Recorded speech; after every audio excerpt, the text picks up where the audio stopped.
this is a mess, and I'm gonna make a sweater out of this mess.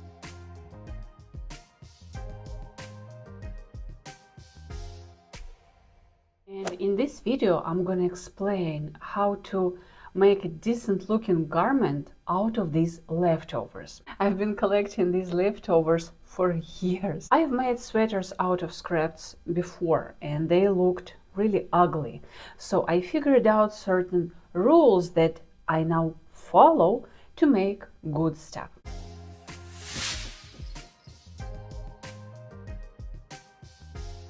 And number one rule here is it's not about knitting, it's about styling. You know, you really need to know what colors you need, because I do not like knitting just for the sake of knitting. I mean, it's a great idea to get rid of the leftovers, to make a sweater out of something that looks like a garbage. Okay, I mean, the idea sounds great. However, I know that I would not wear something that doesn't suit me, that doesn't go with my other stuff that I wear.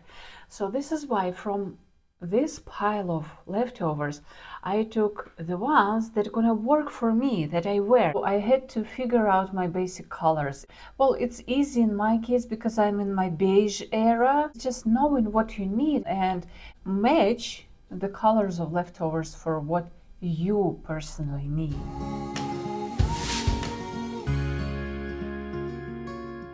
The next step is you really need to check your yarn. See those leftovers? Some of them are even older than I am, and I'm ancient, and that's why I went through every single piece of the yarn and made sure that it still works. See, this doesn't. It doesn't work. It's already too old. It's maybe, oh, it's not stable. I believe that this is real wool and it wasn't kept properly, so I'm not going to use it because this one is going to ruin the whole thing. Now, for just a moment, let's talk theory. All yarns are different and all yarns have their qualities. Some yarns lose their qualities and some don't. For example, if you have cotton, linen, half wool, well, polyester, of course, or polyester mixes, they will last almost forever. Nothing's going to happen if stored properly.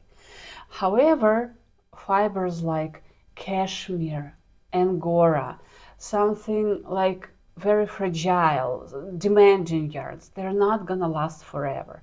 So if you think, oh my God, I have that vicuña 50 grams from my grandma, I think it's not gonna last and it's not gonna work. So please check your yarn.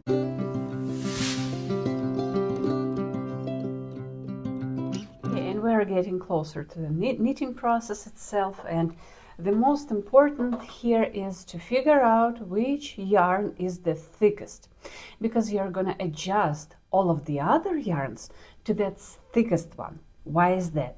Let me explain. Now let's take a look at these three yarns. Do they match in terms of color?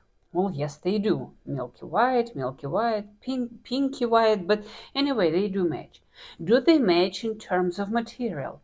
Well, yes, they do. This is half wool, this is pure merino wool, this is merino, or this is wool plus viscose, something like that. They do match. They might work together.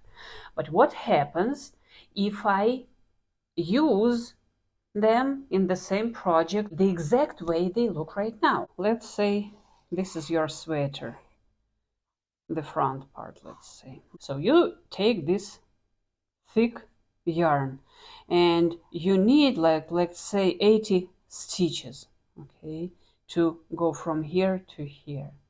And then you take this thinner yarn, the finest yarn, and you either need to recalculate your stitches to achieve the same width, or if you go with your fine yarn into each stitch, which were thicker, okay, this is what you will have. Your sweater will go like this, okay, like let's say here you have something in the middle, the same amount of stitches, and here again you have those thick stitches, and the edge of your sweater will go like this depending where's the thicker yarn. If it's thicker, it will be like this. If it's thinner, it will go like this. I have an example, actually.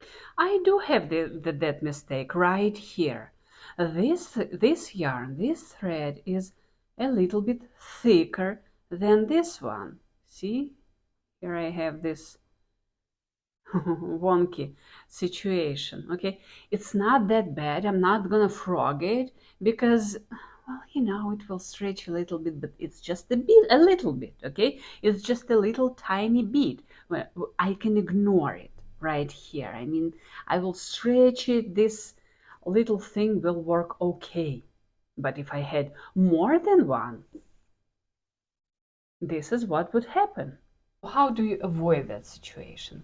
You know, if you're not new to my channel, you know that I'm a big amateur of those machine knitting threads, machine knitting yarns, and I have basically all kinds of those, and they're extremely thin for knitting and crocheting in one thread. Well, sometimes I do that micro crocheting, but still they are very thin, and in order to knit something out of it, you need to use several strands.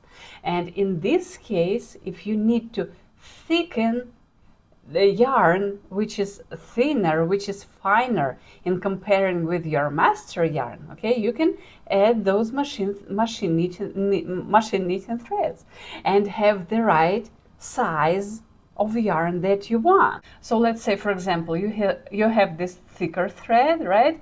And another one is a little bit thinner, and another is way thinner. So you would add either one strand or two strands or three strands. You know, since they're very, very tiny, they are so adjustable, and you can achieve pretty much any result that you want. You want lace yarn? Okay, great. You add one or maybe two strands. You want super lace? Okay, you add some more. Or you want even, I don't know, decay yarn, okay? You can add many threads. You can add many strands. So yeah, this is how it works. It's all about adjusting to your personal needs. Well, and another thing here that those machine threads help you create melanges when you need to. For example, I wasn't sure about this brown color. I thought it was too bright, and that's why I've added some this kind of beige to, you know, to lower the brightness a little bit and to create that melange that helped reduce that brightness.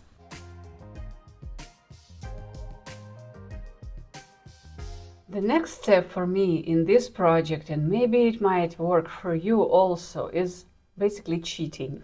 Okay, when you knit out of different materials which are different in terms of edge, material, texture, fluffiness, thickness, whatever, the edges might look a little bit wonky. So I decided that a good idea is to add some sequins that create even more uneven edges. And I'm hiding those uneven situation behind those sequins. If you have a knot in the middle of your row, you can add another row of sequins and they will hide those imperfections behind its glitter, bliss, etc. Works great, as you see.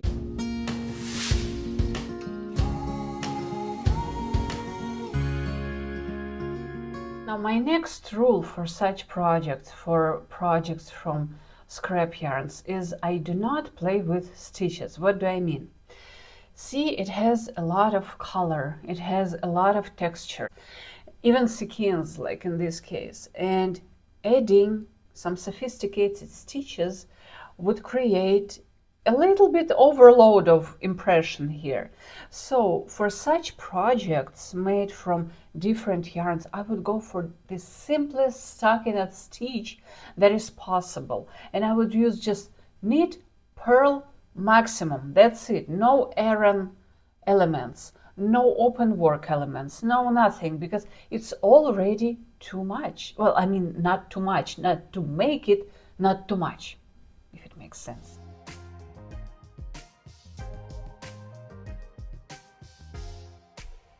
The next step is probably one of the most important, and I really hope that you watched until now, because it's extra blocking, washing and blocking. I never wash such things in machines, even though I have some garments that I know that are machine washables. From pure cotton, they wash in the machine pretty well, and that's great many times. However, for such projects, when I'm not sure how the yarn behaves, I will use only hand washing, and I mean literal hand washing, not the machine type of hand washing. No, no, no. Just I would go with my hand. I would just go with my hands. And another thing here, I would stop 2 or 3 times in the middle of the process. I would wash it, block it, I mean literally. Right now, I would bind off the stitches. I would wash this piece. I would block it to make sure what the final size is gonna be.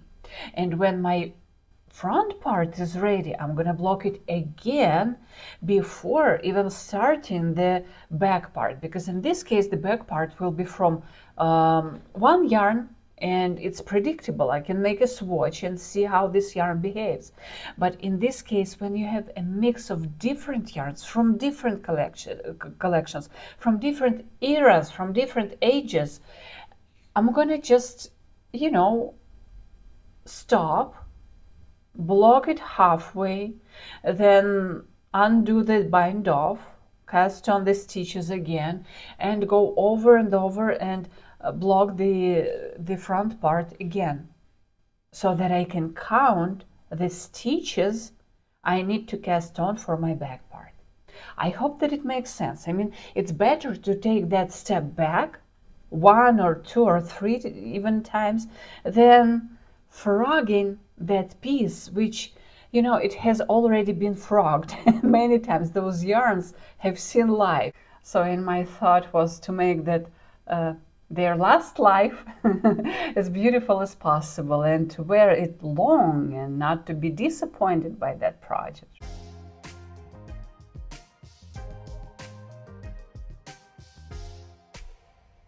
And the last rule here, remember that even though you used up some of the leftovers, you will have more leftovers.